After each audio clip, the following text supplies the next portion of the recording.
doesn't it make you proud to be Scottish? It's shite being Scottish! We're the lowest of the low! The scum of the fucking earth! The most wretched, miserable, servile, pathetic trash that was ever shot into civilization! Non, les Écossais n'ont pas toujours la plus haute opinion d'eux-mêmes. Est-ce peut-être une conséquence du climat pluvieux balayant ces récifs escarpés? De la nostalgie d'une lutte contre l'oppresseur, qui donnait du baume au cœur? Ou simplement le tempérament naturel d'une nation mélancolique? En réalité, peu importe, car les temps changent. Et si le football a longtemps entretenu ce pessimisme, il est aujourd'hui une lumière qui perce la brume. Au pays du mystère, l'espoir n'est pas mort. Il signe l'introduction d'une histoire magique.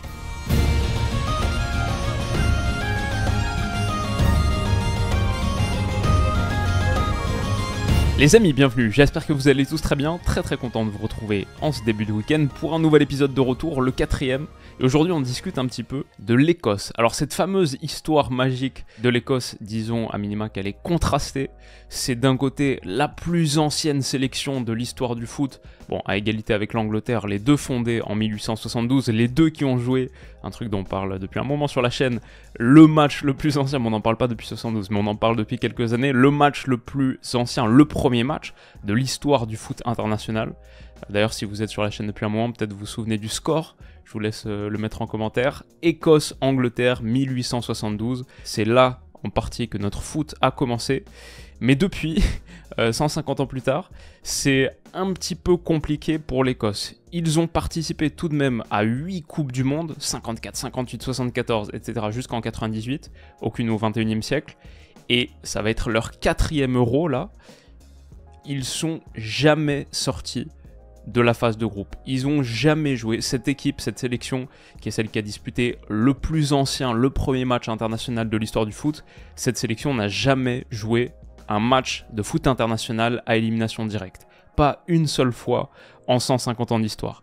Alors cette fois-ci, ça pourrait être la bonne, en 2024, ça pourrait être la bonne. Il faut dire, ils sortent d'une superbe phase de qualif, où ils ont terminé deuxième derrière l'Espagne, mais devant la Norvège, devant la Géorgie, en prenant 4 points contre Norvège et Géorgie. Norvège d'Erling Haaland et Martin Odegaard, la Géorgie de Kvara dont on a parlé dans le premier épisode de retour. Et ils ont même battu l'Espagne chez eux, 2-0 avec un doublé de Scott McTominay. Ouais, c'était un très grand moment. Donc voilà, peut-être enfin des raisons d'être optimiste pour les Écossais. Peut-être que l'histoire peut prendre un nouveau tournant. Jetons un coup d'œil à l'équipe.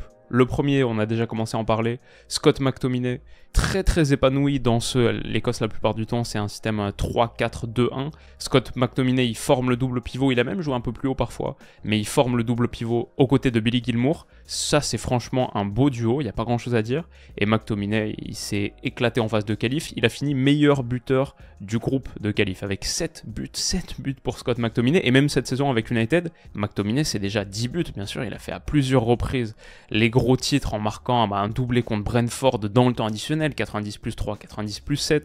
En tout cas, ça se passe bien pour lui et ça se passe bien pour l'Écosse. McTominay, Gilmour, alors malheureusement Gilmour, il s'est blessé il y a quelques mois, normalement il revient pour l'Euro, il n'y a pas trop d'inquiétude par rapport à ça, pas trop, mais il pourrait manquer un petit peu de rythme, c'est dommage parce que Billy Gilmour, bien sûr, 22 ans à Brighton, ça se passait super bien en début de saison dans le Brighton de De Zerbi. En plus, Gilmour, c'est un petit crack qu'on regarde depuis un moment. Au dernier Euro, à l'époque c'était en 2021, il devait avoir 19 ans, un truc comme ça. Il avait été élu, je me souviens, homme du match contre l'Angleterre. L'Écosse avait fait un 0-0 contre l'Angleterre, c'était un gros résultat. Gilmour s'était particulièrement distingué.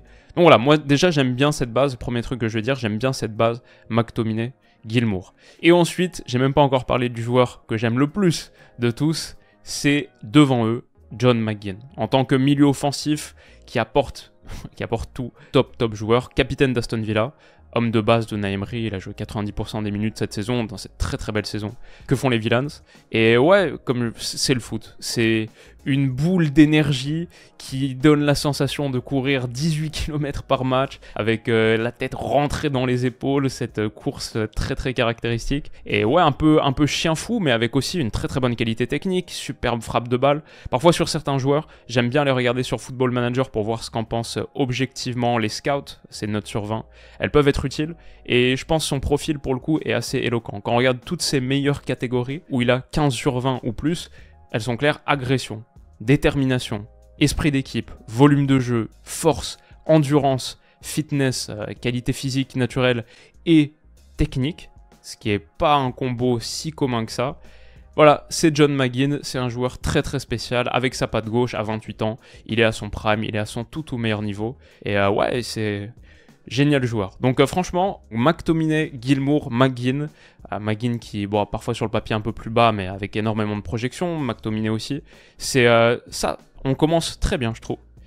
Et c'est derrière que ça se complique un petit peu.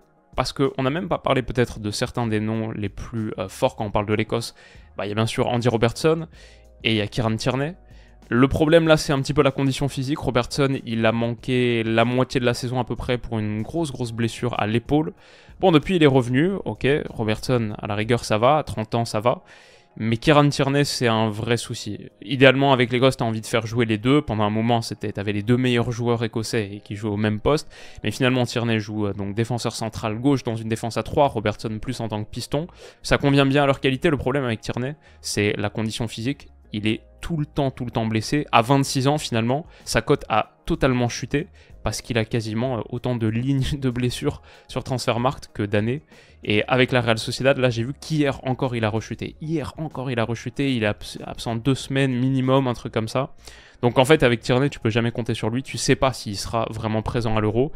Et c'est un petit peu à l'image, si vous voyez le nombre de points rouges ici, de l'état de la sélection écossaise, il y a beaucoup d'absents qui sont problématiques. Sur le poste de piston droit, par exemple, il y a un très gros problème. Hickey, le titulaire, et Patterson, le remplaçant, petit joueur très intéressant à Everton. Les deux sont out. Hickey, je crois que c'est définitif. Patterson pourrait revenir peut-être, mais bon, c'est compliqué.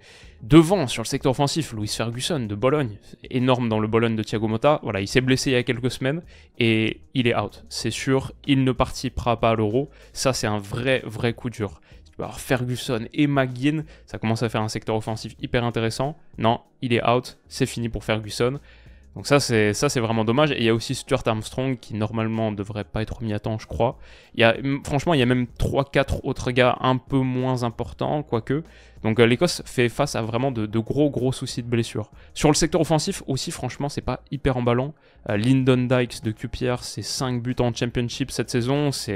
Voilà, c'est le jeu de déviation, le 9 pivot, mais c'est pas foufou. Che Adams, à la rigueur, c'est 15 buts en Championship cette saison avec Southampton, mais il n'a pas forcément trop la faveur de Steve Clarke. Je crois que sur les 5-6 derniers matchs de l'Écosse, il a été titulaire peut-être seulement contre la France, sinon c'est une vingtaine de minutes en fin de match. C'est plutôt Dykes, mais honnêtement, aucun des deux sont particulièrement emballants. Et derrière, Shankland des Hearts, je suis pas certain qu'il ait beaucoup de temps de jeu non plus. Donc la question n'a pas vraiment été résolue sur le poste de buteur. Et dommage parce que l'Écosse peut manquer un petit peu de qualité offensive, encore plus avec la perte de Lewis Ferguson. Pour moi, il n'y a vraiment que McGinn comme joueur d'élite sur la ligne devant. Heureusement, il y a les projections de Scott McTominay qui a beaucoup apporté récemment. Voilà, c'est pas pour rien non plus qu'il finit meilleur buteur de la phase de qualif. C'est certainement pas les avant-centres qui vont contribuer le plus gros volume offensif, fournir la plus grande partie de la charge offensive. Sinon voilà, Christie, McKenna, Henry, ça devrait compléter le 11. Et il y a peut-être une bonne chose, c'est Angus Gunn, le poste de gardien. Historiquement, depuis quelques temps, l'Écosse était sur des gardiens vétérans de 36-38 ans. Lui, il en a 28 et il donne plutôt satisfaction dans les buts. Donc peut-être l'Écosse a réglé en partie ce problème. Mais voilà, comme on le voit, il y a de vrais soucis de blessures un peu partout. Alors peut-être un petit rayon de lumière au bout du tunnel. Bon, on tourne cet épisode le 26 avril, il reste encore un petit peu de temps avant le match d'ouverture le 14 juin. Il y a des gars qui pourraient être appelés, qui n'ont pour l'instant pas encore eu de cap avec l'Angleterre. Par exemple, déjà le duo de Newcastle, Elliot Anderson, il avait été appelé au dernier rassemblement. Lui, il a fait toutes les sélections de jeunes avec l'Écosse. En plus, il s'est blessé quand il a été appelé, donc il n'a pas pu encore avoir de vrai cap avec l'Écosse. Mais ouais, Elliot Anderson de Newcastle dans un poste de milieu central. Après, c'est pas forcément là où l'Écosse manque le plus de qualité, mais peut-être sur la profondeur de banc. Là où ce serait peut-être particulièrement intéressant, parce que le secteur offensif me semble parfois un peu léger, c'est Harvey Barnes, mais lui peut-être veut encore tenter sa chance avec l'Angleterre.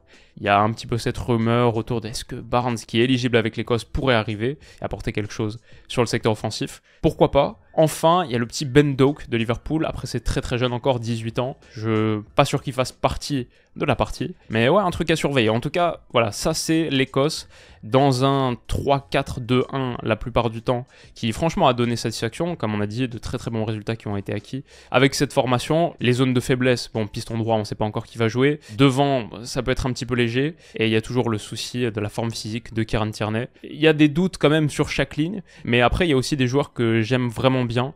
Et il faut dire que Steve Clarke en tant que sélectionneur depuis 2019, ça marche bien aussi. Ils se sont qualifiés pour l'Euro 2021, c'était la première fois qu'ils se qualifiaient pour un grand tournoi international au 21e siècle. Ça faisait longtemps que l'Écosse vivait une période difficile, donc il a fait ça. Pour les qualifs Coupe du Monde 2022, ils sont pas allés au bout, mais 23 points dans ce groupe-là, avec Danemark, avec Autriche. Malheureusement, ils ont perdu la demi-finale de play-off contre l'Ukraine, qui ensuite l'avait perdu contre le Pays de Galles. Mais voilà, même pour la Coupe du Monde 2022, ils étaient pas si loin, ils ont battu le Danemark 2-0 sur le dernier match. Franchement, cette Écosse va mieux. Et le groupe, alors le groupe c'est intéressant. C'est le groupe A avec Allemagne, Hongrie, Suisse. Assez homogène. L'Écosse commence par l'Allemagne, dans ce qui est le match d'ouverture de l'Euro, 14 juin 21h à l'Allianz Arena. Bon, celui-là, il va être compliqué. Derrière, c'est la Suisse. Écosse, Suisse, hyper important. Et enfin, ça finit par la Hongrie. L'Écosse a pas forcément à rougir de son... C'est compliqué, le Suisse c'est pas facile, même Hongrie c'est pas facile.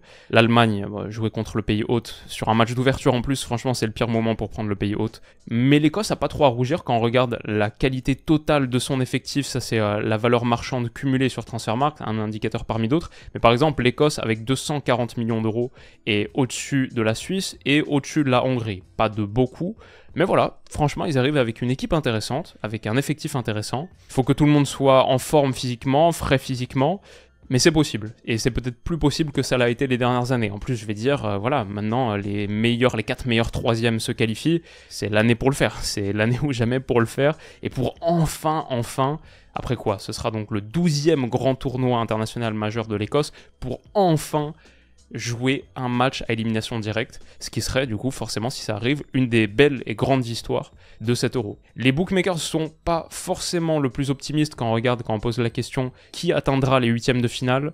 L'Écosse est ici à 1,75, la Hongrie est mieux cotée, 1,65, et la Suisse est mieux cotée, 1,50. Donc ouais, il y a une partie de moi qui a envie d'être optimiste pour l'Écosse. Après, il y a aussi l'autre partie qui voit les résultats récents, et depuis ce super début en qualif, à partir du rassemblement d'octobre, il n'y a plus de victoire. Contre l'Espagne, défaite de 0, ça à la rigueur ok, surtout à l'extérieur. Nul contre la Géorgie, nul contre la Norvège, des défaites contre l'Angleterre et la France en amical. À la rigueur, ça va, mais il y a aussi eu sur le rassemblement de mars, un 4-0 contre les Pays-Bas, et aussi une défaite, alors celle-là elle fait vraiment mal, contre l'Irlande du Nord, à la maison pourtant. C'est ces résultats récents qui peut-être empêchent d'être totalement rassuré et optimiste. Maintenant voilà, comme je dis, franchement c'est l'année ou jamais pour l'Écosse. J'ai pas encore fait les épisodes sur Hongrie et Suisse, donc j'attends d'en savoir un petit peu plus pour me prononcer peut-être un petit peu plus définitivement. Faut le faire, c'est le moment. Donc ouais, hâte de voir ça, et ce sera dès le match d'ouverture en plus. On va attaquer très fort avec cette Allemagne-Écosse. Les amis, j'espère que ce 4e épisode vous a plu. Je vous souhaite de passer un excellent week-end. Sur les prochains jours, on va se remettre à parler Champions League, bien sûr. Mais le 5e épisode, le 6e, etc. arrive très vite. Donc merci à vous pour votre soutien. Merci à la page Scottish Football FR sur Twitter qui m'a énormément aidé pour faire cet épisode. Une vraie bible du foot écossais. Supporter des Hearts, je crois. Donc ouais, force à lui. Et merci à vous pour votre soutien. Prenez soin de vous les potes. Passez un excellent week-end. Et on se dit à bientôt. Bisous.